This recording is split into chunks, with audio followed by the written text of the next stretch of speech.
observing something where I felt like I would actually push the whole craft forwards. I could give people something that they would enjoy.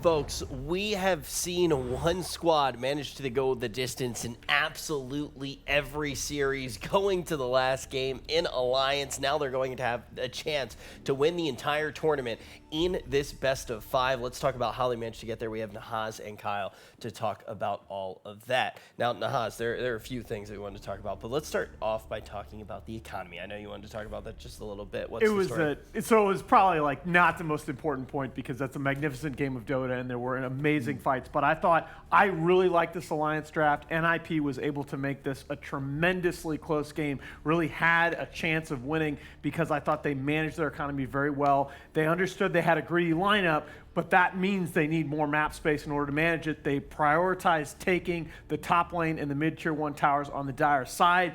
And even into the mid game, they actually left a Jug on their half of the map, went into the Dire jungle to gank the Storm Spirit, understanding the Jug was far ahead, they weren't going to do anything about him, but as long as they could keep that Storm down, they were going to have a chance to win in these engagements. Okay, I think that one of the things that we heard from all the casters that this is probably the best game of Dota that we've seen so far in the tournament. Yeah, sure. Kyle, like pretty much every side, there's nothing but compliments to really give. Yeah, I would agree. I think that Alliance was a bit shaky in the mid game. Koifa's Storm went from like 2nd in net worth to 5th or 6th. I think a lot of that was NIP.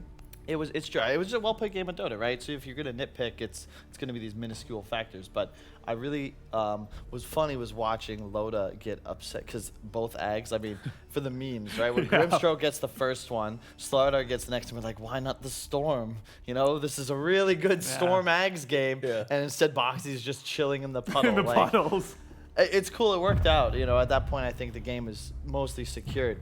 And comes down to the StarLadder pick, really. This hero is the equalizer. It's the reason that the Alliance lineup will always be outscaling NIP because it's just too much damage. You can see this Jug was a beast, and this also was hilarious. Sorry. He gets feared, then rooted, and then gets the auto attack off to finish. But yeah, well-played game and all, but you could see it just got much harder for NIP to win fights the longer this game went. A couple too many deaths on Ace, perhaps. This one was big. Nice rotation from Koifa. As we start breaking down all the key moments that led us to go the distance in this grand final, I want to bring up something that you guys had said on the panel before we jumped into the game. You basically said throughout the entire series, you guys had 100% correctly called every single game once you saw the draft. And it seemed like the way that the drafts were going is pretty much the biggest factor once we got into the game. Was this game a deviation from that, Nahaz? I mean, technically we were right, but this game did not go the way I thought it would go. NIP made a much better show of it. I was worried by how greedy their lineup was, but I think they understood what they had to do to get all 3 of their cores farmed and keep at least one of the big cores of Alliance off the board. The other thing was the decision of the StarLadder not to go Midas in this game. Boxy's not necessarily a Midas player, but as well as the Storm, because of the way NIP put pressure on him in his own jungle, the StarLadder also had trouble keeping up with farm until, of course, he gets the Ags late from that Roche. Yeah. I thought this was an excellent Rubik performance from Sox as well. He had so many great steals in this game, responsible for most of the initiations. And the downside was just that if they had to group up so much to find these kills, you would constantly see both Ember, AM, and the Lone Druid Bear on top of targets. They're tanking every soulbind, tons of double stuns. The Omni Slashes from Mickey seem to always do full damage. This is where it really looked like NIP might be able to just end the game.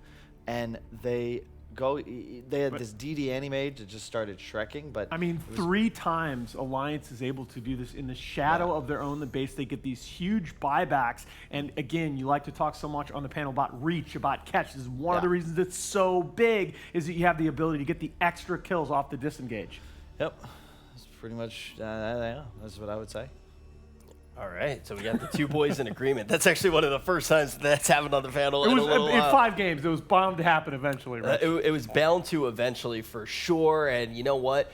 This game was truly a gift. When we do get into the 5th game, the question is, what are we going to see? This is going to be the game that determines who gets the king's share of that $300,000 prize pool. Both of these teams going to the major to fight for their DPC points. And Nahaz, what do you think the shape of that 5th game is going to look like? I just want it to be exactly like this one. I thought the draft was weakly favoring Alliance, but I think NIP just had a great concept of what they wanted to do in this game and how they were going to limit the Alliance. The slaughter picked worked out. It did everything that Kyle and I thought it was going to be able to do. We got to see some of these new ags in action, the Dark Portrait of the AM as well later in the game. Maybe not quite as good as the Dark Portrait Medusa that we saw earlier in this event, but ultimately it was the 3 holds by Alliance on the steps of their own base, using buyback very, very well in this game, managing their own economy as the game went on. And I mean, Mika is just a beast, dude.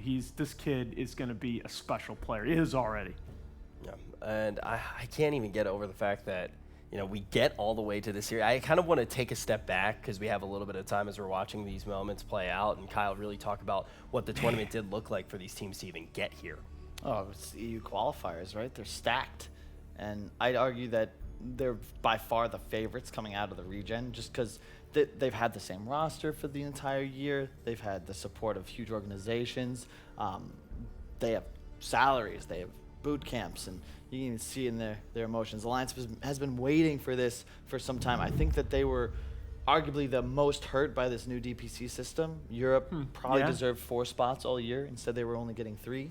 In reality, maybe they even needed 5. Hey, right? but Because that's why I like the 2 spots from the minor, right? Is the more space you give the teams to earn it on the field to play, right? The better to me. And I think that both of these teams I mean, you look at the level of play that we saw in this match, and it's just, to me, head and shoulders above what we've seen in most other games this event. Yeah, I mean, just to springboard off of what you guys are saying, yeah, you have now these 2 spots coming from this minor, and look, it's all EU. It really is just showing what this region does have to offer, and both of these teams looking fantastic thus far in the series. Just looks Sox at 3rd in hero damage. What a beast. Outperforming Ace. Yeah, that's not an easy feat. God, that guy's good. I mean, what was he? He was like up near 9k MMR, wasn't he? Maybe. Okay, numbers are your domain. Oh, I don't follow the pub Hey, leaderboards. Naz, I have a rule. And What's that? It's the weekend right now. I don't do math on the weekend, man. It's true. Ooh. It's kind of like breathing for me, Rich. I'm sorry to say. There is something deeply wrong with me, but I can't quit, man. We know, Alan. It's fine. Yeah, we can talk about it later. Listen for all 5 seconds, they figure that out. I mean, 790 gold per minute. Mike was he was ahead nearly from start to finish. See? What? The numbers? Yeah. Yeah. You just keep going. Why are you stopping yourself? You were doing great. Hey, you know what? All right. If you want a little bit of a tangent, all right? How cool is it that we've got level 25 talents, that we've got all these ags?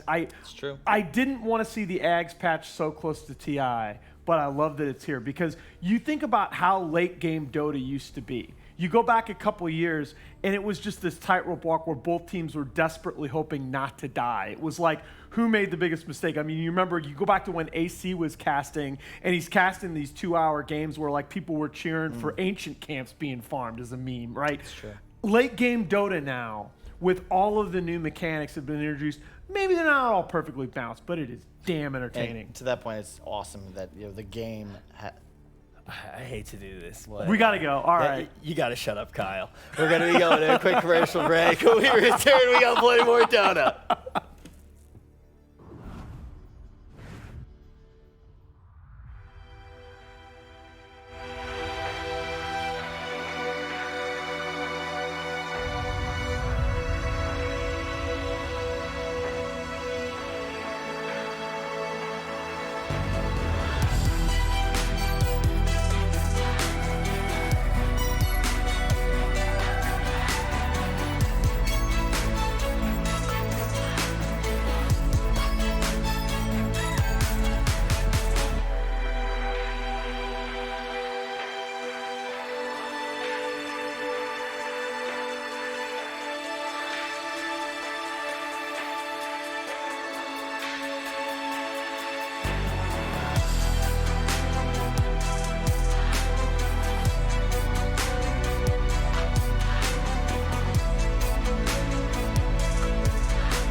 Watch out, it's the Dota police, and I have a warning for all of you right now. Before we jump into this game 5, I'm gonna be in the chat enforcing the law. If any of you say shut up Kyle or at Kyle _is_always_wrong, I'll be forced to place you under arrest.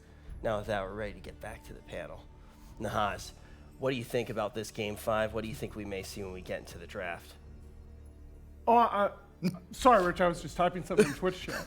Oh, dude, that's my job. That's my job. Oh, Naz, don't make me arrest you, because then I'll have to do the thinking. We all know how poorly that would go. All right. So what do we think is going to happen when we jump into this final game of the entire tournament, which has been an absolute blast, by the way. I've had a great time hanging out with all you guys again. Honestly, after what happened with Black on the last panel, I highly doubted I was ever going to get to work with any of you again. But Naz, seriously, when we do get into game number 5, what do you expect to see between these two teams that have gone back and forth in this series I mean, thus far? you can go ahead and sign me up right now for a repeat of Game 4, but I do think that you're going to see both teams going back to drafting to their strength. I thought the Alliance, particularly at the tail end of the draft, did a much better job that time. NIP's side was a little bit greedy, but it's Peter. He's always going to have a plan to execute these lineups. What do you think, Kyle, going into this next one? Do you expect that we may have that repeat of Game 4, or do you think we might go in a completely different direction? It's a tough one. I think that Alliance has learned they need to be able to control the initiation. The proactive team seems to be the one that has the edge in all 4 of these games. And I'm hoping that we see a more even draft, because I'll be honest, I felt like NIP actually outplayed Alliance in the previous game, specifically for the first 20 to 25 minutes. Because from a drafting perspective, I felt like Alliance, and it's funny because I'm watching the games every time, literally next to Loda and Pycat, and they're just memeing at all times and like flaming each other's teams. It's really fun to watch. It's insane because you don't necessarily expect the two coaches to be sitting next to each other. They're literally just on the couch memeing at everybody and like fighting with each other, but like you can tell that they're just hanging out. Oh, there was a fight, and Alliance I think took the first Roche, and then all of a sudden like someone like Jugga TP'd bottom, and Pyke's like, whoa. Why are you guys dying here? Oh, thank you. They like threw away Aegis and 2 heroes, and it was like, oh, okay, I guess we're back in this. Cheers, Loda. Well, it was good times. It's funny though, if you parse the memes out for a minute and you just pay attention to sort of the exchanges back and forth, what you realize is, I mean, these two teams, no surprise given the records, they know each other really well. And that plays into perhaps some of our analyses of these drafts, that NIP is able to deal with what Alliance does with that lineup because they know how they're going to use the map. They know how they're going to try to get quick, but back into the game after a couple deaths. They know kind of the timings that Alliance are going to try to exploit to push some of these towers. I think that's a very big deal in terms of, it's not just the micro level execution in each of the fights, it's NIP understanding, okay, where on the map are we going to need to be to counter what Alliance is trying to do. Yep. I think first things first, you got to ensure you can control objectives. We saw 3-3 play a rather incredible lone druid, and I think part of what perhaps messed with our read on how those first 20-25 minutes would go was the unconventional item build. No Midas, no Radiance, going for this beastly bear build with a ton of armor to try and counteract the power of the StarLadder and the minus armor, but unfortunately, the game goes late enough, and you just can't compete with the reach of the Storm, which is the final NIP ban. I think that is a very smart decision. Sven Troll also out of the pool. Alliance now thinking, Yeah, but we leave a lot of options on the table. The Sand King is still there, obviously, which we saw Taiga play at a very high level in the last one. The Oracle is not something we've seen a lot in this series. We need you. I think that the last Abaddon game kind of demonstrated that the team that can initiate will always be better than the one with the defensive Taiga, Earth Spirit. And that stuck through that. I was thinking to myself, like, what wasn't banned? Yeah, that was the big hero that this NIP is had the been best banning. catch in the pool right here. Yeah. Once you ban out Storm Spirit, there's really it's all the spirits, Storm, Ember, Earth, and this is what I would call Taiga's best hero. And the team certainly feels it is. Yeah, and it's so much lockdown, so much catch. You have this 4-second stun CD with a rolling boulder. I just love this hero. I think it's the perfect first pick coming out in this decisive game 5. Yeah, it's not just the catch that the Earth Spirit provides you in a vacuum, it's how well it combos with other sources of catch, how well it can synergize with heroes like the Templar Assassin. And Nip, they stick with the comfort zone. The PPD Abaddon, one of his iconic heroes, and quite good against the Earth. You can dispel the magnetize, remove the stuns, and it's good synergy. with the Sand King in the sense that you cover his lack of disable with one of your own. That was one of the things that I was talking with Tsunami with during the last game. That man, if that last game didn't make the case for a bad Nova Oracle on Peter, I don't know what did. He was in the middle of so many of those fights. Really, really good. Yeah, it's just the innate survivability built into the hero, and we shouldn't be surprised by that one either. The Grimstroke coming out for Alliance. Easiest call. And leaves them a ton of options, but really, Aiden, I think, just loves playing this hero. Like, it's similar to Darkseer in the sense that, you know, there's a lot of different things about the hero that make it strong. And people are always thinking, oh, well, you don't have anything that synergizes with the ult. Well, it's actually, I'd say, more important to have something that you can ink swell, and then have that hero roll forwards to get the double stun off, thanks to that buff. And with Earth Spirit, you have this excellent combination. We've seen them trialing with it many times, and you know, I've even seen them do these cool plays where Taiga will TP as it's about to complete. Aiden throws the ink swell on him, and then he rolls forward, and all of a sudden you have 2 stuns in a lane, completely unexpected from a map teleport range into 1,800 units. On the flip side of that coin, though, as you see, quite possibly both supports revealed for the two teams, although the Sand King for NIP may very well be in the hands of 33. These core bands coming out in the second phase become very, very important in the draft. And already you see 3 Mickey heroes banned out by the sides of NIP. That's something the Alliance needs to be thinking about. These are the same 5 bands exactly that we saw from Alliance in at least the last, maybe the last 2 games. Yeah, the Night Stalker is necessary. I just, the way these games have been playing, you can, like, I'll repeat it again and again. Whoever gets the initiation seems to have that huge edge, and that all starts with vision. And you cannot give 3-3 as Night Stalker. It's the scariest hero for him to play. But once again, we're going to be talking about the Templar Assassin. We're probably going to be talking about the Lone Druid. As you Ember Spirit's still in the pool as well. Yep. A lot of options for both sides. So it's all about the comfort. Mickey will be the target. 4 out of the NIP bans, all taking away safe lane cores. Not to be surprised, talking with Loda even about, you know, what separates, you know, the young bloods, the new talent from the old. He's just saying, you know, he realized even back at like TI3 that mechanically he was just getting worse. Whereas these kids like Mickey, you don't even need to play heroes, and it feels like they're already on point. There you go. Oh, but that's scary. There's still a TA in the pool, folks. There's a TA in the pool, but the nice thing about picking this Lina here is it's almost a semi-bait of the TA. Yeah, this could easily be a 4-position Lina. Yeah, and we saw that yesterday in the Anvergesa versus Sirius match, where there was a Lina 4 position that was supposed to be the mid, and then all of a sudden there was this Lycan, and it really seemed to crush that TA when you picked this hard counter to it. But with Naga out of the pool, I'm just always afraid of giving one side in a decisive game the easier strategy to execute, especially since we keep discussing how important vision is. Ninjas in Pyjamas right now, they don't have any methods of acquiring that. I'll be curious to see how they choose to complete their lineup. But Alliance, do you just go for the TA here? I think you might want like the boxy hero. Yeah, I think you can lock down your boxy hero with a lot of options. That's kind of the thing that, okay, Darkseers and Batrider are out, but you know, your Mars is still in, your Tiny is still in, man. Should have seen that one coming. That is the signature. Any Han player worth his salt will have an incredible Tiny. Just ask Moon Meander, Limp. I'm not sure it goes as well here though, as the last few times we've seen Alliance run it. Now the question is, Lina, could it still be a trap for getting that TA out? We see the Tiny locked in. Does that mean that no longer you're thinking TA, Nahas? Man, as NIP, you could pick the TA yourself here. It's just a little bit awkward. You almost have to go, if you want to keep the Lina as a flex, you almost have to go your 1-position hero here. Yeah, I would agree. I think, yeah, pretty much. You can't pick anything that gives away Lina being the mid hero. I would imagine a Lone Druid could be quite nice in this spot. The tower damage, right? The problem is, I almost feel like Lycan? That would not be bad. I just wish this Lina was a Leshrac. Yeah, I do too. And especially when you have a Sand King with it. I just think point stuns plus Lesh are great because you have this easy kill combo, and then, oh, we're on a tower, and you suddenly are threatening.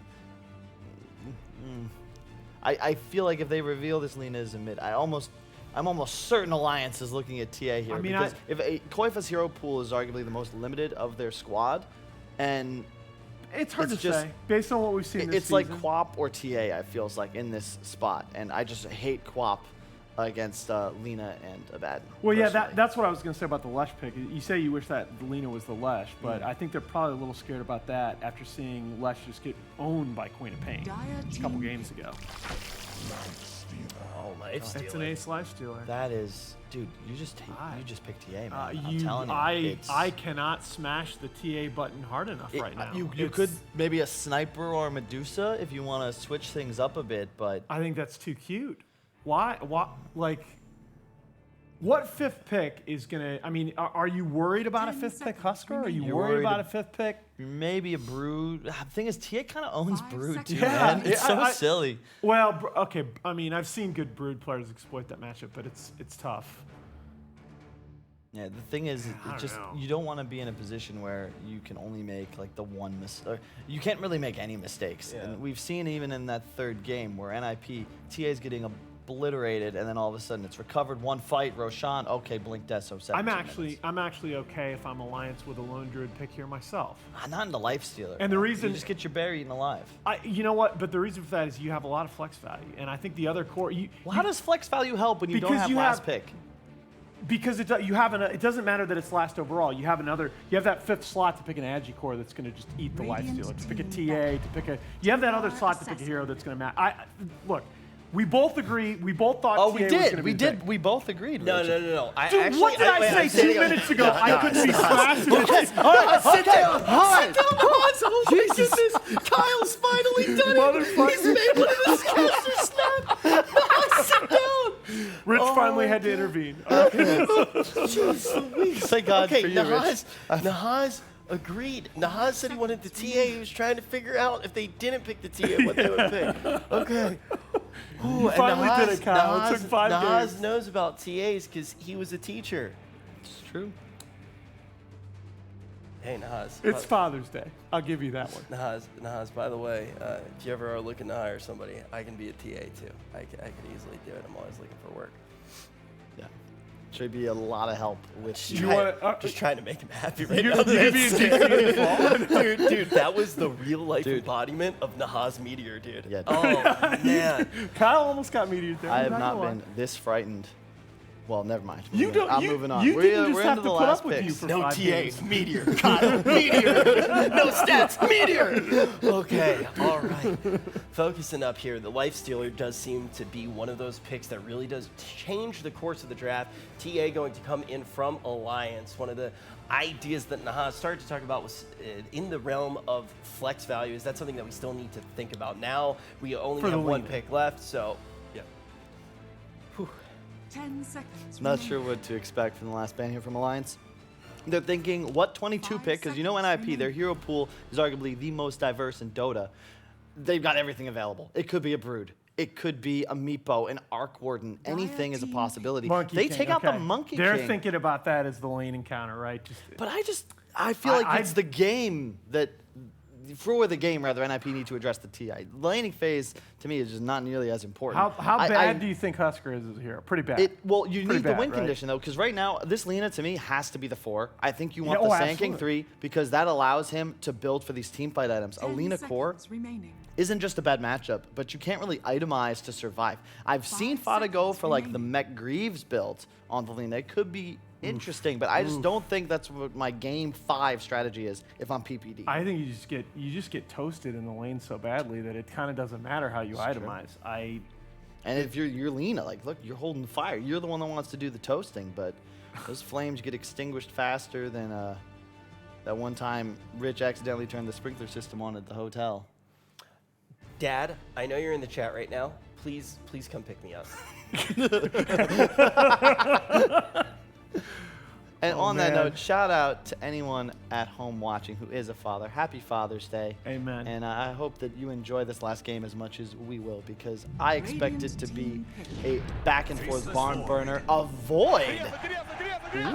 Not what I expected. That is slow, but a ton of team fight, and not something I would have seen coming. It's also a nice answer to perhaps, I feel like Huskar could have a Crushes tough them. time. Yeah. It just, I don't know, actually. I actually like Huskar against Void. I'm not sure. Nip, you need something 10 special. seconds I remaining. think Do you go Meepo with is a the- possibility, You I'll go be with honest. the old standby, the Fata 5 Razor seconds to lane remaining. against the TA? No, that's just not I think It's not a thing. I think you have to win You're the on a lanes at clock. this You need point. something special. Bang! All right, good stuff. Wow. Good stuff. I don't see it. I don't see it. Fata Lifestealer? Everybody came to play today, Alan. Alliance saw this Everybody's here to coming. play. Alliance saw this coming. How so? Meepo owns Void, dude. You can't leap. You just get netted and bang. That's I don't it. know. You That's have- what they need. Dude, I'm you have sorry. so much- You were you have so many outdrafted. initiation You were options. outdrafted. You needed All right, fair something enough, that fair changed enough. the status quo. It's game 5. It's time I love it. for the sauce. All right. I'm down.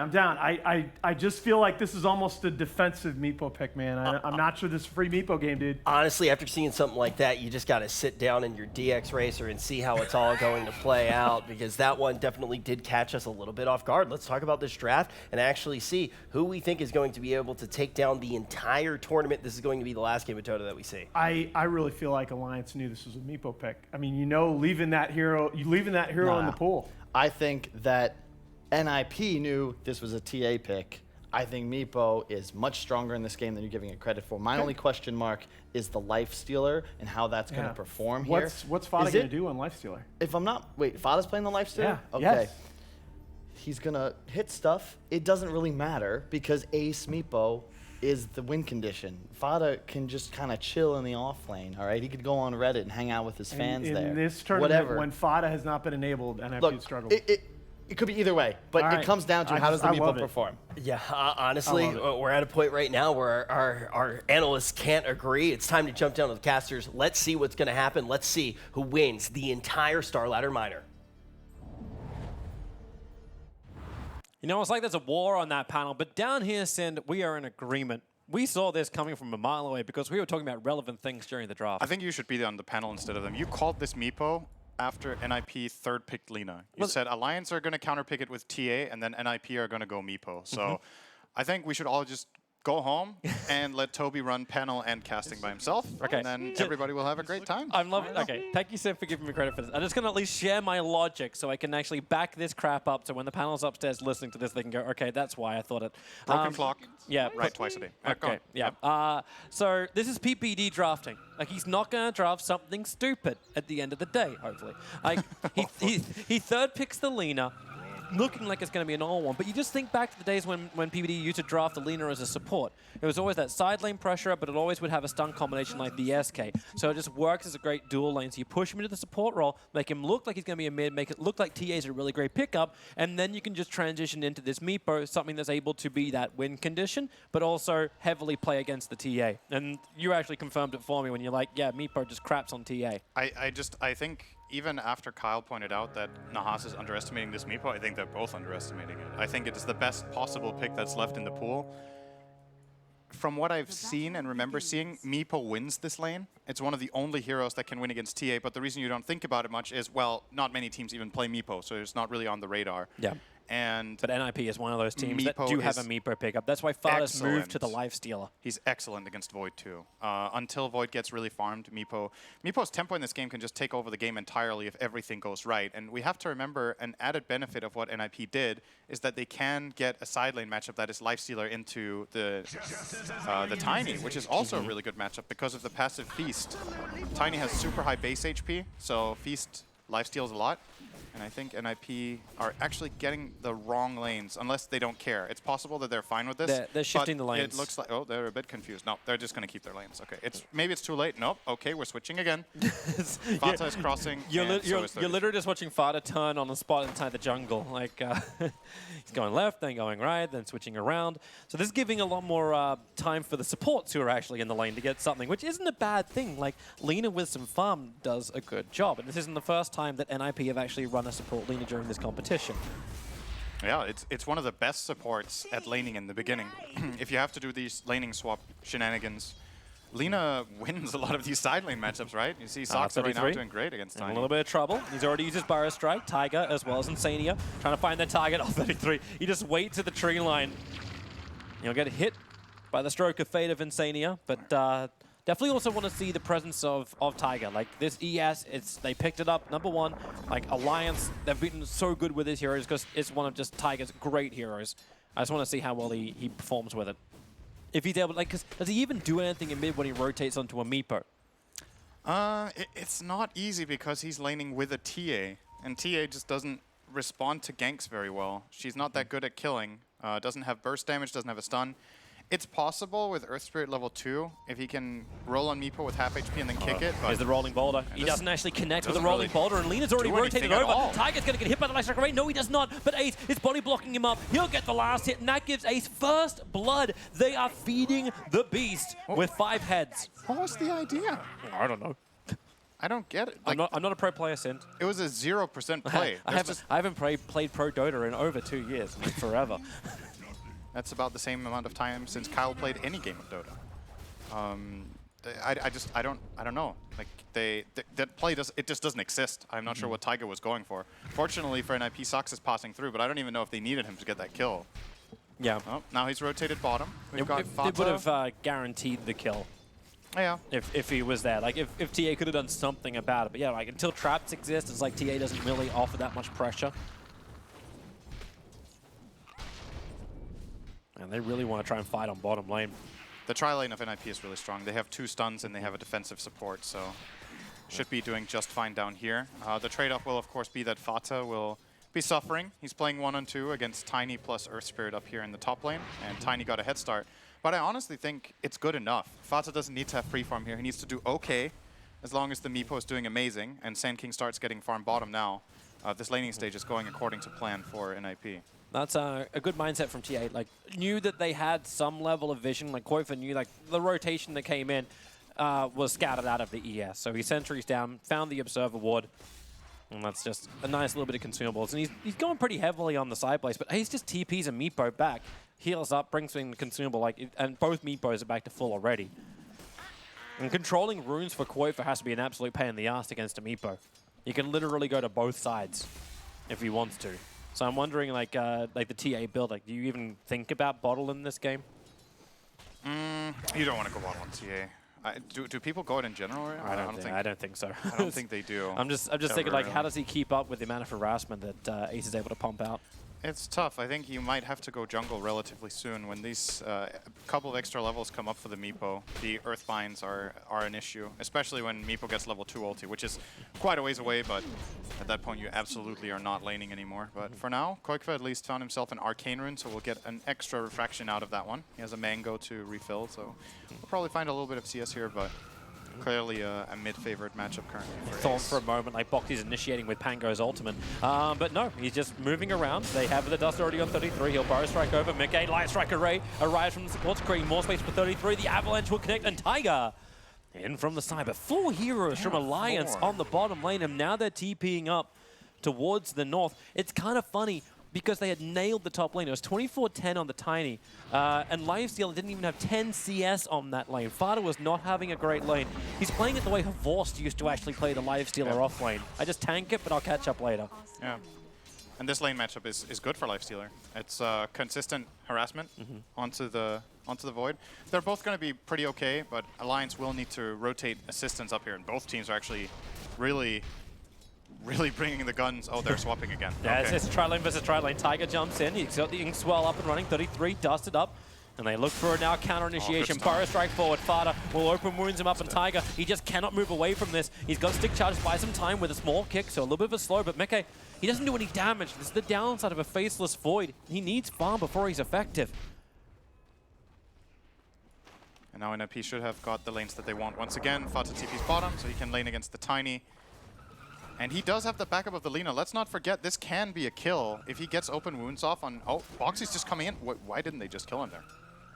I think they could have just gone for that. They had the mana. They had Everything was off ready. cooldown. That was a bit strange. Top I think lane. that could have been a lot of pressure at least. Even if they don't kill him, they force him all the way back to at least the Shrine, maybe base. But Box is still going to be fine down here. Maybe they were scared of a bit of assistance and rotation coming in from perhaps Taiga. Just found a DD. That's kind of a nice play from Mickey. He took a little bit of extra damage initiation from NIP, but it allowed the pull to happen. So they're changing the lane equilibrium on top lane, trying to make sure that it's not as free a lane as it could be. No, goodbye PPD.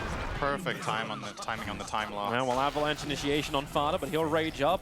Open wounds, wants to attack once and then just run the hell out there. Success come in, but better from Tiger. A double damage rune ES arrives from the side. kills off Fada and Tiger. I'm surprised Boxy didn't skill ulti. I'm surprised he got that line in his chat wheel. He's level 6 and chose Toss level 2 instead of 1 level in ulti. It gives 10 armor. That's really good against Lifestealer. But he's prioritizing that little bit of extra toss damage and obviously the little bit of extra attack speed, but you also get the damage, so. It looks so stupid when he taunts through the tree. Here, air, sky, hold this. Oh, good Rolling roll. boulder in, nice. They get the follow up and actually dodge the Light Strike Array, allowing the Avalanche and Toss to have full connection at the right time before Fada can counter initiate. Not that he can do much once he arrives. Yeah, so right now for Alliance, they're definitely winning 2 lanes. But Meatball is still getting big, 4.2k. They're losing mid by about as much as they're winning the other 2 lanes combined, so it's still relatively easy, but important for Alliance to find these moments of success in the side lanes with how much the Meepo is winning mid. Lena's rotated up. They're looking to try and bring back that stun. 33's Burrow into the Light Strike Array. No Dire Observe Ward looking for it, and PPD's going to help out Fada on the bottom. Mickey level 6. Don't really think they're going to find a kill on this guy. If he has this high health, they don't have the burst damage yet. Lena needs level 6 for that. Actually TPing more people in. Again, Alliance bring 4 players towards the lane. You've got Chronosphere available, so maybe they can use to get a good initiation off. Boxy out of mana, but he'll be forced out of the lane. But thanks to the Observe Ward of NIP, this move from Alliance is very, it's well known. It is known from NIP. Fire Strike, now the follow-up Light Strike Array. Just need to keep that chain stun going, but it's just not enough damage. They need that. You actually need Laguna is what they need. They do need Laguna. Good levels on Toxa, though. It's interesting to look at the level distribution in this game. NIP have 2 level 5 heroes in this top lane, and then they have a level 5 and a 4 in the bottom. Boxy's level 7, and Void is level 6, but then the supports of Alliance are lower level, so it's more evenly spread across NIP's side. They're gone again up on... No, okay, jumps forward, Chronosphere is out, looking for a support kill. You'll take what you can get. Rolling Boulder in, of course, he actually teleport through it. It's kind of real stupid the way Chrono works with ES, but it happens nonetheless. And Zuxa will go down. Oh, Boxy bottom. That's the place he can get out of with the Avalanche. PPD's shield's going to pop. Fada's need a couple more hit-ups, but that's why they toss him back, and Boxy gets the distance, and the stick charges give him enough life to survive. That was dangerous. He needs to be careful. He's worth so much money right now by being this level 7 and rich hero in the bottom lane, but is it to the limit? Explain to me the physics of how, when time is stopped, ES can move through time to the other side of the chrono. I don't know, I think realism in Dota is not something you should think about too much. That's a lot. I mean, explain to me how magic is real, Toby, okay? Explain to me how you can conjure fire out of your hands. Well, maybe I'm a red Peter dead. Oh, Kokva's in trouble mid. Yeah. Meepo has finally reached level 10, so there's 3 Earthbinds. Oh, this should be easy pick. Next one, next one. ES comes in with a kick. The Light Strike Array will also hit there, but that's Tiger, who's living, and Ace, who's really low on life. He goes on the Earthbind, misses on Insania. Ace, the TA trap will connect on him, and the secondary one. Ace should die. No PPD is there to help him out. Corvus low on life. They're getting a little bit of spill damage, and here's your rolling boulder forward. They'll kill off one of these Meepos. Just one. He's poofing out! Attack him! Go Sipper, Toby, relax. Fuck, they had nothing? Nothing? Both of them had no life whatsoever. There was nothing left in the tank. They used all their spells. Lena did a defensive Light Striker and he goes over. All that work. Well, you could also look at the silver line. Let's see it again. And then the one Meepo that's there that they couldn't attack is just the... Oh, what is that? I mean, the silver lining is Koikva didn't die, who was the original guy getting initiated on, but Ace was out of Earthbinds. I thought he had a 3rd one when he jumped Koikva, but didn't manage to follow through. So in the end, nobody died, which is kind of incredible with what happened in mid. Then nothing happened. Yep, absolutely nobody died. Well, everyone goes back to their farming then. The E-Blade is being worked on from Ace. Fada is trying to go for a hand of Midas, but this is probably one of the slowest Midas we've seen of the tournament. Because it's still got another probably 3 minutes to go before he'll reach it. E-Blade is so good this game. It has so much value. TA, Void. If he doesn't get his main Meepo chronoed, he can buy himself so much time against this Faceless. So, and Mickey is going for a relatively dangerous item build, going in the Mask of Madness. I think using Mask of Madness in this game is actually really difficult. You have to have a chrono that is where you're safe enough that you can't get killed by all the nukes from NIP, because you're not going to time lapse out after. His chrono's going to be so hard to get off as well. 33 just got his Blink Dagger. In fact, I think he's prepping it. Epicenter on the sideline. They can't jump in. Ace is arriving on a double Earthbind because ES tried to help out. You can get the kick, but it's not going to help. Insania's in the retreat, and Alliance were not ready for that. That was the reveal of the Blink, and it worked. It worked splendidly. And now they just creep skip it. That tier 1 tower's days are numbered. And they get the obs and the sentry as well. Goodbye. It's top tower. But this is the sacrifice you make, right? Like, Livestealer has a bad game, and you get a 12-minute Blink Dagger over on an SK. You get Ace at level 12, and he's only a minute away, if that, from completing an E-Blade. A 13-minute E-Blade for a Meepo, if they keep going at this pace. He has a lot of responsibility in this game, though, because his other cores are not doing too hot. Sanking's doing fine now with this dagger build-up, but Lifesteal has a lot of recovery work ahead of him. Fata playing a hero we haven't seen him play much.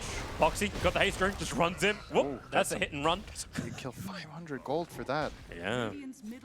How many kills did Boxy have leading up to this? This is also why I didn't know the Ghost Scepter. Sim's the only one with a PC. Yeah. Yeah. Well, you. See, I rely on you as much as NIP rely on the Meepo. You rely on the cameraman to show you the Ghost Scepter, but our cameraman is just... So why? Okay, come on. Come on. Production. Don't you dare talk about our camera and production team like that way, Sin. I will stand up and defend them. You're still sitting down? I am. I'm sorry, this DX Racer is not that maneuverable to push back on. we're on the edge of our podium. It's a throne for kings. That's what Rich has told me. A throne for kings, huh? Pretty much. I believe him. All right. Sorry, so I need to check the numbers in SAP to actually see what actually classifies a throne. There's the E-Blade. Exact same timing for the Deso. They bought it like the same second. And both teams smoke up looking for the fight. Yeah, there's nothing here though for NIP in the top side, but in the bottom side, Fata could get caught. Hey, Fata can die. I don't think NIP is going to care too much. Fata's going to go on the trees. Perfect rage. Blink in and Rage TP out. They have nothing that penetrates that Rage. Apart from damage, and well, TA was a little bit too far off. Yeah, the Chrono is currently sitting around mid lane, so not going to be able to do anything. PBD is actually getting a lot of space. This is kind of unusual to see that NIP give Peter a lane like this for this long. He's probably the only one that can stand there, because like you want a Chrono, you can't kill a Baden. Yeah. Because like borrowed time just lets you live. Tiny wants to combo him. Well, you can't. Like you'll give him his life back. And now Master Madness has been completed. The top tier 2 tower is going to be threatened in just a bit. It's just SK pushing it. He knows he can get out. The other downside about Faceless Void, if you time walk in for a Chronosphere, it gives more than enough time for Throw 3 just to double tap his Blink Dagger and get the hell out. Yeah, or he can even perhaps cast Burrow Strike as well, if the dagger is on cooldown for whatever reason. So, Fata's got a Midas. It's slowly going to be starting to catch up, but this very much is a Meepo show, and Ace... It's a bit dangerous when you play Meepo like this. They're going. On Zuxa, he's able to hit the Light Strike array, makes a break for the tree line, has TP scroll available, he's gone to the side, Tiger, perfect rolling ball to forward, he'll connect. 30 seconds on the sideline for our support Lina. And this is around the 15-minute bounty runes, but it'll still be a 2-2 trade. Yep. No lone draw bears messing around with this. 33, ooh, nice silence from Tiger. Hits the urn as well. It still won't be enough to kill him. Or will it? Rolling ball to forward. Burrow Strike just out of the way. The kick, it connects. They see him. The urn. Is it going to tick 12? 12? That's low as he'll go. It's not ticking anymore. No, it's worn out. You need to keep counting. It's off. 12, 12, 12, 0. He doesn't change. So what I was getting at was with Meepo, he's having a really good game, but I think ideally for NIP in this kind of position, they don't want their other cores to be this poor compared to the opponents. The game is even on gold, but there's so much pressure on Ace. If he makes like 1 or 2 big mistakes, it almost feels unrecoverable, because Meepo is one of those heroes that I like to say whenever it dies twice, just because of how dependent this hero is on being ahead and playing momentum. And because it's so rich, you get so much out of killing it. So Ace has to be careful to not make mistakes, and they need a Roshan in this game. They need the Aegis. Smoke's broken way too early. I think they're actually, they were still farming at that point. Blink Dagger is up on Meepo, so no double E-Blaze. Toss back, into the Livestealer. He just gets perfectly silenced. The Chronosphere catches the back line. There's no way for NIP to get to the front. The Light Strike arraying just on top of PBD in case anyone was well, not there. All right, that was actually a really cool kill. That was super well executed. They tossed him, and while he was flying, the Phantom's Embrace connected, so he couldn't rage. And then they even chronoed him on the edge of it after. The question is, if Now your chrono's down. yeah, could they have got the kill without the chrono is the question. And Because now Earthbind poofing forward. You're going to get the Soul Bind out. The damage is all on top of the tiny box. You get one last toss-up, and they just keep bouncing around. One hits the ground, the other pops back up again. Now Magnetize is down 2 and Tiny's dead for 40. I wonder if NIP feel a chance to go Roshan. If they had top Shrine, Ace might go for it right now, but he needs to heal up, and that will take quite a bit of time. So no Roche play just yet, but we got to keep in mind for our Alliance that these cooldowns are relatively long and really important. They actually have so little in the tank right now. Will he try for it? It looks like he's thinking about it. Yeah. No sentry though on a Baton. PPD is rocking the 2 Wind Laces for no extra value. But of course his Tranquils are coming out, then he gets the value. Now with the Blink Dagger, they're going to look for Faceless Void. With Blink Dagger, you want to initiate. You want to find a big target. And who can you get? Insania shows himself in mid. Ace, we'll reach him. Earthbind, you can try and get that stun off, but it won't happen. That's a tier 1 tower now. They all hit it way too fast. And I actually think they will transfer into Roach now. It would make sense. Peter got 3 sentries on the courier. He's going to deward this trap in the pit, and Meepo's going to start hitting it. They know they have this 40-second timing until Chronosphere comes up, and there's also no Magnetize. I think this is not possible to fight for Alliance realistically. I don't know if they're actually... They look like they're baiting it. They start with the trap. The Observer Ward sees a lot more. And Tiger's sitting right on top of it. He's the bigger controller. Boxy's right next to him as well. Dire Observer Ward, however, scouts back. And Boxy hits the double avalanche onto PPD. As well as Suxa. Okay? Chrono, 20 seconds. Watch the timer. This one we can count down. They're backing up. No risk Dota. You gotta wonder if NIP could have got away with that, with going for the Roche. It didn't look like Alliance were coming and were ready, but Roche is not as easy to kill as it used to be. So maybe you do need a medallion or a little bit of extra damage coming out the way. Oh wait, Fata's going. Okay, this is very interesting. Was he gone? He's going Crimson Guard on Lifestealer. Really? That's probably going to be a first of all time. So I don't think I've ever seen this. We're just turning him into like Aura Man? Yeah, he's going to play utility, and then but they have a Sand King. I don't know. I don't know how much I like this. It's like you're all in on a timing, which I can respect. Like you're like, okay, our lineup, we're going to win at this timing or we're not going to win. Fair enough. But does he need to be the one buying the Crimson? And maybe that's the call, that we're going to need this item against the TA and the Void to keep our heroes alive. And then we can end the game in like 5 to 10 minutes. Perhaps that's the idea. It certainly is very creative, but it's also high risk. Yeah. He will fall off heavily after this Crimson loses its value. Interesting maneuver from Alliance. They smoke up, they ramp around, but because they put a fresh TA trap in the pit, NIP kind of knew they were in the neighborhood. And PPD, hey, would you mind sacrificing yourself for the team? Starts walking forward. Nice Radiant scan. They know they're up the hill, and PPD doesn't care. All right, up I go. TPing on top of the Shrine. This is the SK looking for a Burrow Strike. He's going to find Mickey. They've already got the kill on Insania with a Burrow Strike forward into the epicenter. Quick silence from Tiger. He's able to cancel it. And 3-man Chronosphere, but the ensnare, he actually misses it. He doesn't hit the root just yet. And Tiny in the back lines, he's just trying to become a new target. They've already got the kill on 33. Tiger will jump in. Is there anything to start up? There's no Magnetize. Tiger's going to lose his own life for this one. The TA trap's making it difficult for NIP to continue to move. And Mickey, he's going to jump in once again, looking for a target. He's surrounded. They get the avalanche and the cleave and the side blade damage. It's hitting into NIP, but it's still not enough damage. They just cannot hit through Ace. Too much life, and also PPD being there, you knew he was going to survive. A triple kill for Ace. They would love to catch Koifer as well. Meepo will not be close enough. A double damage room, the 4 bounties for 20 minutes are all up, and Alliance, a dieback on a Grimstroke. That was not the fight they were looking for. Ace is so good on Meepo. It's such a pleasure to watch, even though I hate playing against this hero. It's nice when somebody else has to do it. At least it's not a Narc Warden. Let's have a look at this again. Clutch E-Blade. You're going to see it here. He's taking so much damage. One more side blade here would probably get the job done, but now it's etherealed up. He keeps ensnaring Koikva, runs the unhealthy Meepo away, gets on top of Insania on the left. And even though Koikva does survive the fight, this will now lead to a Roshan for NIP. Huge moment for them in this game. And they're getting a lot of steam out of this. They committed to the timing, and this Aegis the Immortal enables the timing. And we'll see how much they can get from it. Again, Chrono is going to be down for a bit.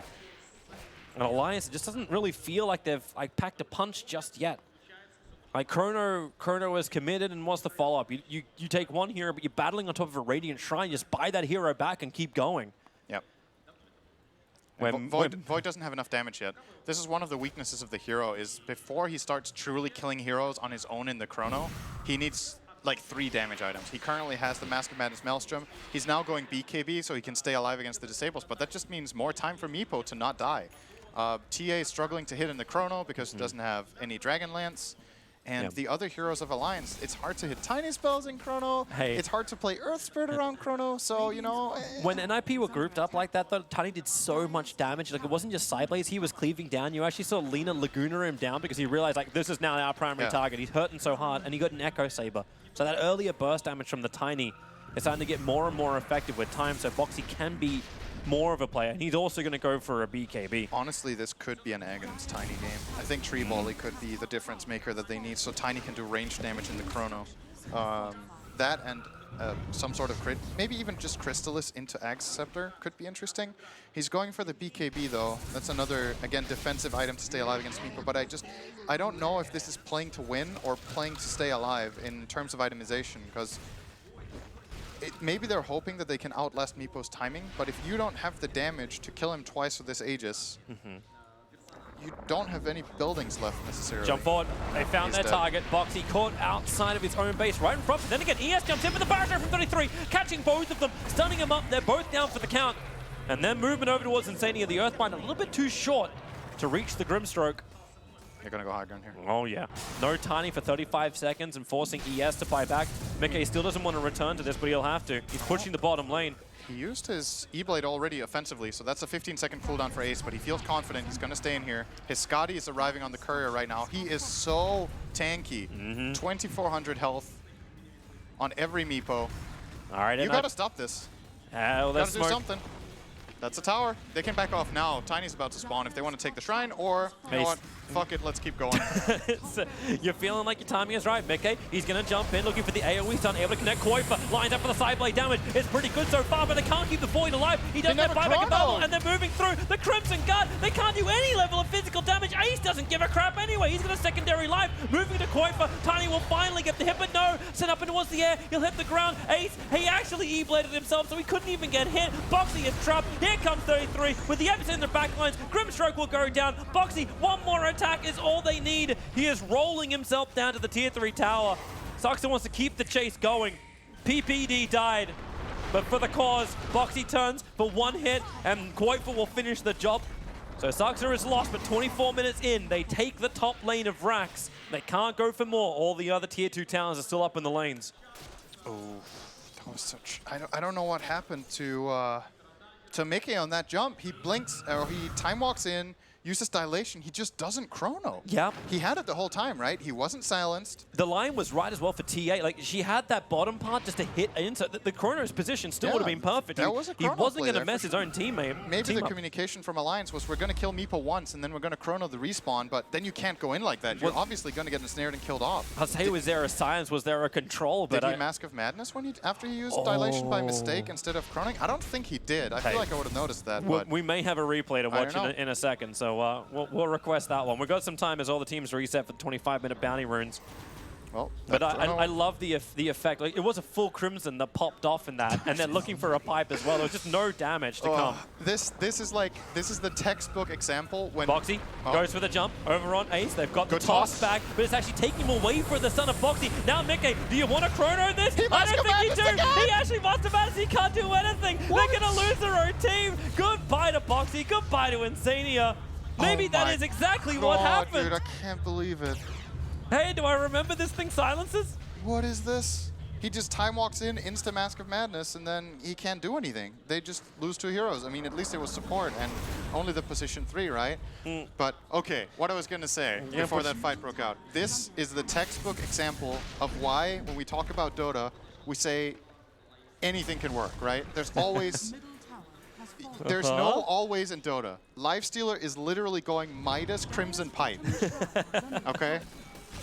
If you have the right strategy and the right execution, the amount of things you can do in this game is actually so... It's so incredible. Like, you will not see this building in this year. Like, probably. In any game. Not even in your... Like, if you play But 1,000 pubs, you will not see it in a single game. This is what I love actually seeing. Like there's been a lot of conversations about this, even from Team Secret, with like Zai and Yamso, with the way they play their roles, where if you think that you have to play a defined role, you're already thinking wrong.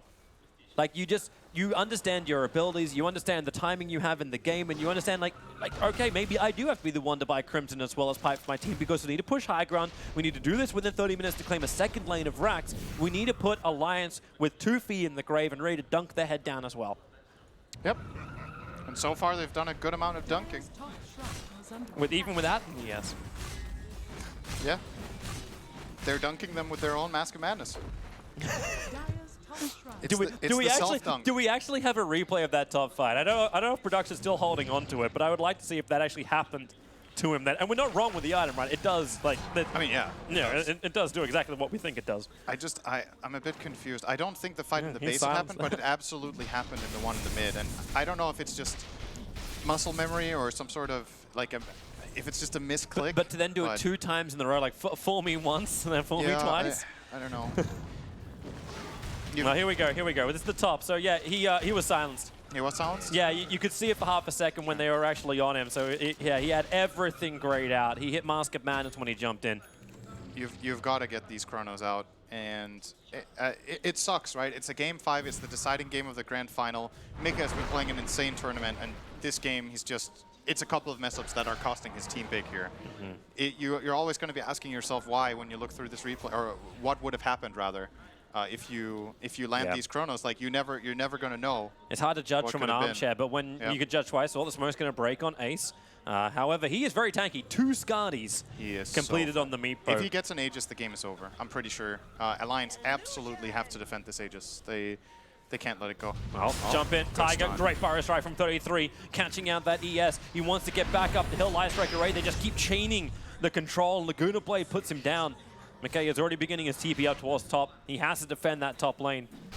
Continuous pressure. How does Alliance even stop Roshan from happening when there's always that big indicator, the top creep wave? Like every time it pushes in, like they'll know if Alliance is there or not, if Alliance is trying to contest. And the fact that the Shrine is also gone, there's no easy way to TP out and keep the numbers in your favor as well. I think there's a BKB up from the Faceless Void. Does that mean he can chrono? No. It doesn't work like that. It's like, if I can Mask of Madness and then I can BKB. The problem is at this point, again, if they get the Aegis, I just don't think there's enough damage in the tank to kill the Meepo twice. So now that you've got this BKB so you can keep yourself alive against the stuns, that's all great. But you're hitting for 170 against a Meepo with 30 armor and 4,000 health. Like it's just not happening. There's not enough. You need Daedalus, you need MKBs, you need things like this to actually like do this kind of damage, which Ace would begin to fear, and the Templar Assassin has just really dropped off. Like, there's no damage. She got Blink Desolator, and ever since that point, I don't think Alliance have got, like, a kill. It's taken too long. She's trying to build into this Daedalus now. So she can become that single target crit, and that's the way to get Ace, right? Yep. Like, catch him when his E-Blade's down, and just nail that one Meepo. Yep. But can you do it 2 times in a row? Roche is up. I don't even know if you could, like, because it's another one of those things like Soulbind can't even help you on that front. Soulbind happened, and we saw Tiny Toss, which just sent 1 Meepo up, and then 1 down, then 1 up, and then 1 down. Like, it helps a little bit, but it's not much. No, it really isn't. Well, TA traps, PPD. Well, it's not a guaranteed kill, and this is all around the 30-minute bounty runes. And the Meepo is heading for the bottom ones right now. So NIP are going to take all of the bounties, just no money, and the top creep wave still pushing in. What does Alliance do? They know they need to battle for Roshan. The TA trap's inside the pit. That's such a... Wait, Boxy didn't toss him back. No. You don't want him anyway. It's a 0 value play, kind of. They're losing tier 4s.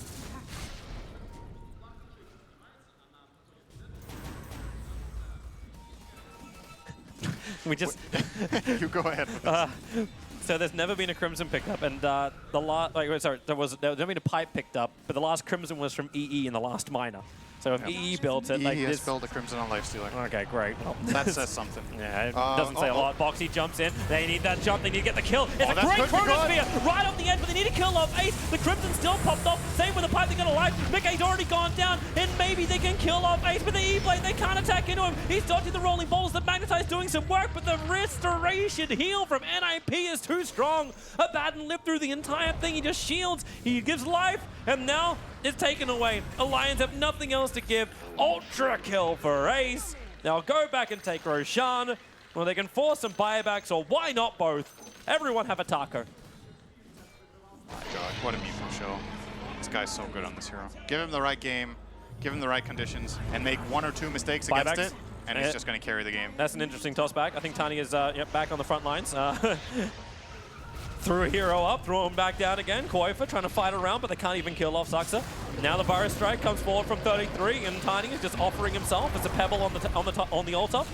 Toss back in. It's actually just making it easier. Right on top of the Templar Assassin. Dead for 105 seconds. I actually think that's the game right here. There's not much of a way you can fight back. In fact, GG. Gratz comes out. NIP pushed through in what was a fantastic Meepo game. I want to say a smart draft from PPD as well to feel like the TA was a great pickup, and then they just nailed every lane. You gotta wonder what would have happened in this draft if Alliance banned it last. Because the Meepo was the 10th pick of the draft. Yep. And when you go for that Void pickup or you're planning for it, you could consider the risk of giving Meepo away when you also run the TA mid. So they just got outdrafted on this last pick, and then these 2 opportunities without the Chronos. It hurts, man. You know, you're sitting there as the Void player now, and you're just wondering, what if I land these Chronos? I'm not saying they would have won. Yep. You never know. Maybe they wouldn't have enough damage, but the fact that they didn't get the opportunities to try in those 2 instances, it just sucks, you know. Yeah. But that's how it goes. Dota is it's a very tough game. You make 1 or 2 mistakes against this kind of hero, and you can just lose your entire base in 5 minutes. And you're sure these 2 teams will face up against each other later on. Both have qualified for the major in a week's time to keep fighting for that slot at TI9. Alliance, they're improving with every single land they're at. NIP also looking to really prove themselves, and they are your StarLadder minor here in Kiev. Series winners, a well-deserved victory. They dropped, what, 1 series? Yeah. That was it. 1 series, that was it. A couple of games inside of that. They were definitely tested by Alliance time and time again. But now, here it is, NIP, your StarLadder minor champions.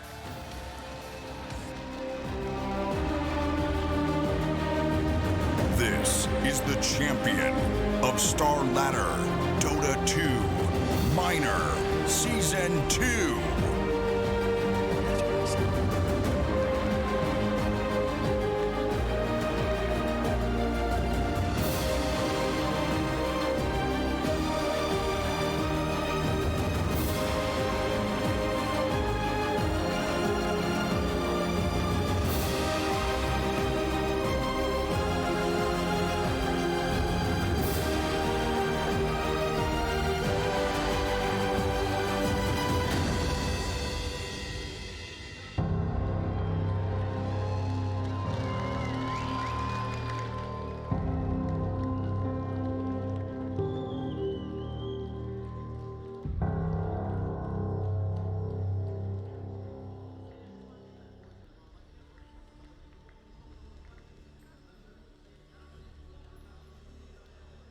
No burst, no AoEs, going to allow Meepo to just be the biggest threat on the planet. And now we have a new champion in NIP. They're going to take down all of that prize money for the minor, but not out of it yet. As far as the major is concerned, is going to be their opponents in Alliance, right? Both of these teams already knew that they made it to the major, so big congratulations all the way around. And you look at Alliance, and they fought to the end of every series to get here. It's maximum number of games, right? I mean, the only reason I don't say maximum number of games is because they didn't drop down like super early to the lower bracket. Yeah. But in every series that they did play, exactly that maximum number of games. Look, sometimes in life as in Dota, you have to tip your cap, and we'll tip the cap to NIP this time. They were the better team in this series, and I'll tip my cap to Kyle. You called that game. You liked the Meepo pick. You nailed how the game went on. Fata, the decision to go the Midas into Crimson into Pipe in that game, enabling the Ace Meepo. I think it's hilarious how it played out, right? Where Ace literally carries, and Fata's like, you know what? I'm going to support my boy. It's fine. Like, you know, community thinks I can't carry.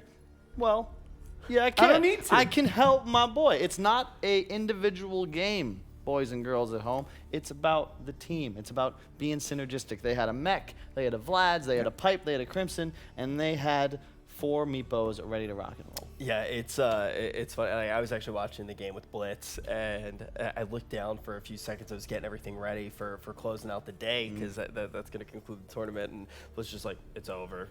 It's absolutely over. I was like, dude, wait, what? It's so quick. It really was one of the games where it just snowballed out of control very quickly. That's Meepo. That's Meepo. Absolutely. Yeah. I mean, when we look at these squads now, I want to take a moment to kind of predict, what do you think they're going to be able to do when they do get to the major? I mean, these are 2 EU teams, right? We've seen what EU Dota's done all season long. Yeah. I mean, the level of play in this region is really just, there's no way to sugarcoat it. It's a notch above what we've seen anywhere else. You learn more from losses than you do victories. And at the end of the day, yeah, they miss out on 50 grand and they're going to take that disappointing second position. But I guarantee you, if it helps Alliance get to TI, it will be well worth that cost because it's going to be a $30 million tournament, Rich. It's unbelievable. We got other communities in tears right now because Dota's got this massive tournament with life-changing amounts of cash up for grabs, and that's Alliance's true goal. They do not want to have to play in the EU qualifiers. It's the most stacked opens, the most stacked regional, even with 4 teams that are going to qualify through points, and that's their true test. Of course, credit to the boys in their pajamas. I think that they've grown a lot during this tournament. I believe the second minor that they've won. Well, and the second year in a row that man on the left has been standing up in the stage, holding up that trophy with his team.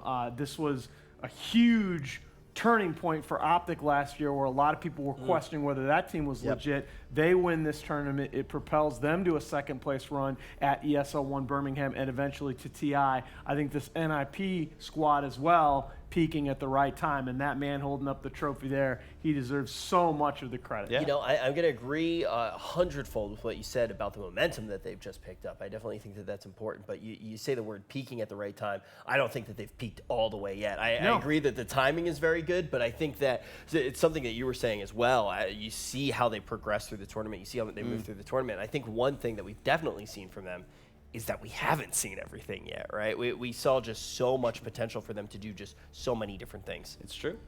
And I feel like if they can continue to refine their ideas, get to a point where every draft is put together and also has that unique flavor that makes NIP so special, they are very much a strategical team. And there's not many other squads in the world that are going to be able to pick Meepo and play it as they just did. We've seen them run tri-course. They started the event, or this series, with Lesh, Gyro, Bristleback cores. Right. Then they end the series with a 4-1, a 4 protect 4, really. I haven't seen something like this since the Lord of the Rings plot line, where you've got 4 little hobbits just safeguarding the ring and I mean, trying to at the save end of the game, they world. stormed Mordor, man. They're not dropping the ring For in the real. fire. They're storming the big tower.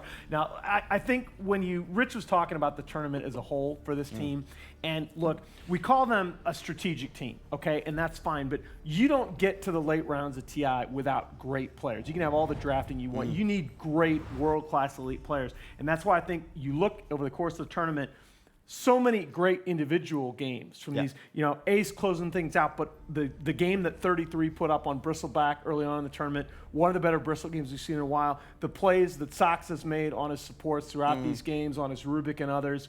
This is a team that also has the individual level talent to go with that high-level strategy. It's true. And, man, it's a shame. Are we like coming to a close?